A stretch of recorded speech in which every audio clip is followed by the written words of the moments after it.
Hi every one, welcome to high foods.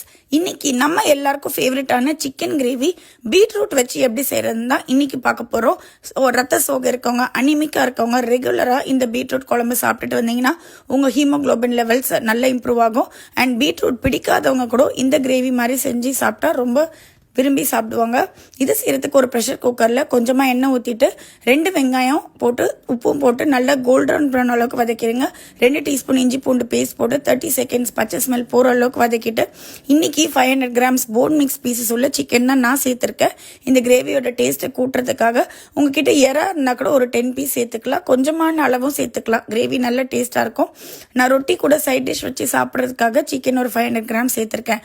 ஒரு 5 minutes நல்லா வதக்கி விட்டுருங்க. சிக்கனோட கலர் வந்து லைட்டா பிங்கிஷ் ஆகிற ஸ்டேஜ் வந்ததுக்கப்புறமா மசாலாஸ்லாம் ஆட் பண்ணிக்கலாம். இந்த ஸ்டெப் ரொம்ப ரொம்ப இம்பார்ட்டன்ட். ஹை ஃபுட்ஸோட பசு மஞ்சள் தூள் 1/4 ஸ்பூன், ஹை ஃபுட்ஸோட காஷ்மீரி சில்லி தூள் 2 டீஸ்பூன், சிக்கன் மீட் மசாலா எந்த அளவுக்கு குழம்பு வேணுமோ அந்த அளவுக்கு சேர்த்துக்கணும். நான் இன்னைக்கு 3 டீஸ்பூன் சேர்த்துருக்கேன். ஏன்னா எனக்கு இன்னைக்கு கிரேவி நிறைய வேணும், அப்போதான் குழந்தைங்களுக்கு பிரட்டி கொடுத்து சாப்பிட வைக்கணும்னு. இந்த சிக்கன் மீட் மசாலால தான் உங்களுக்கு எல்லா ஃப்ளேவர்ஸும் இருக்கும். இது வந்து சிக்கனோட ஒவ்வொரு பைட்லேயும் உங்களுக்கு இந்த மசாலா ஹை ஃபுட்ஸோட மசாலாவோட ஃப்ளேவரை ஃபீல் பண்ணுவீங்க. நார்மலாக மிளகாத்தூள் வச்சு செய்கிறதும் தனியாத்தூள் போட்டு செய்கிறதுக்கும் இந்த சிக்கன் மீட் மசாலா போட்டு செய்கிறதுக்கும் நிறைய டிஃப்ரென்ஸ் இருக்குது கிரேவியில். ஸோ மசாலா ஸ்மெல்லாம் நல்லா போகிற அளவுக்கு ஒரு 5 மினிட்ஸ் நல்லா பெரட்டி விட்டுருங்க. ஒரு 2 பீட்ரூட்டை நல்லா பொடிசாக கட் பண்ணி சேர்த்துருக்கேன். இந்த பொடிசாக இருந்தால் தான் நம்ம சாதத்தோட பெரட்டி சாப்பிடும்போது உங்களுக்கு ரொம்ப வாயில் படாது, குழந்தைங்களுக்கும் தெரியாமல் ஊட்டி விட்டுடலாம். அண்ட் சப்பாத்தி கூட வச்சு சாப்பிட்லாம். ஸோ இதை ஒரு 5 மினிட்ஸ் நல்லா மிக்ஸ் பண்ணிவிட்டு ஒரே ஒரு கிளாஸ் தண்ணி ஊற்றிருக்கேன். ஊற்றிட்டு குக்கர் லிட்டை மூடிட்டு தேவையான அளவு சால்ட்டும் செக் பண்ணிவிட்டு நீங்கள் ஒரு 3 விசில் ஹை ஃப்ளேமில் விட்டுருங்க. இந்த குழம்புல நம்ம நோட் பண்ண வேண்டிய ஒரு ஸ்டெப் என்னன்னா, நம்ம தக்காளி சேர்க்கவே இல்லை. தக்காளி வந்து ஒரு புளிப்பு டேஸ்ட் கொடுக்கும், அதனால பீட்ரூட்டுக்கு அது செட் ஆகாது.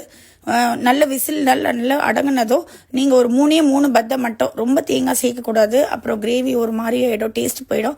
அதனால மிக்சி ஜாரே கழுவி ஊற்றிட்டு நல்ல பேஸ்ட் மாதிரி அரைச்சி ஊற்றிட்டு 5 மினிட்ஸ் மட்டும் கொதிக்க விட்டிங்கன்னா நல்ல சூப்பரான ஒரு பீட்ரூட் கிரேவி கிடச்சிருச்சு சிக்கன் டேஸ்டோட.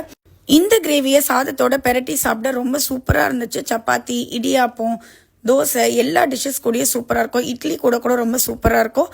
நான் ஃப்ரெண்டுக்கும் கொஞ்சம் குழம்பு கொடுத்து விட்டுருந்தேன். வீட்டுக்கும் குழந்தைங்களோட ஃப்ரெண்ட்ஸ் வந்து எல்லாருமே ரொம்ப விரும்பி சாப்பிட்டு சூப்பராக இருந்துச்சு. முக்கியமாக பீட்ரூட் வந்து ரொம்ப ஸ்வீட்டாக இருக்கிறதுனால நிறைய பேருக்கு அது சாப்பிட பிடிக்காது. பட் இந்த மாதிரி மெத்தடில் செஞ்சு கொடுத்தீங்கன்னா எல்லாரும் ரொம்ப ஈஸியாக சாப்பிடுவாங்க. இந்த வீடியோ பிடிச்சிருந்ததுன்னா இப்போவே லைக் பண்ணுங்கள். இந்த ரெசிபியை இன்னைக்கு ட்ரை பண்ணிவிட்டு கமெண்ட்ஸில் சொல்லுங்கள் எப்படி வந்துச்சுன்னு. இந்த மாதிரி டேஸ்டி அண்ட் ஹெல்த்தி ரெசிபிஸ்க்கு நம்ம சேனலை இப்போவே சப்ஸ்கிரைப் பண்ணுங்கள். தேங்க்யூ.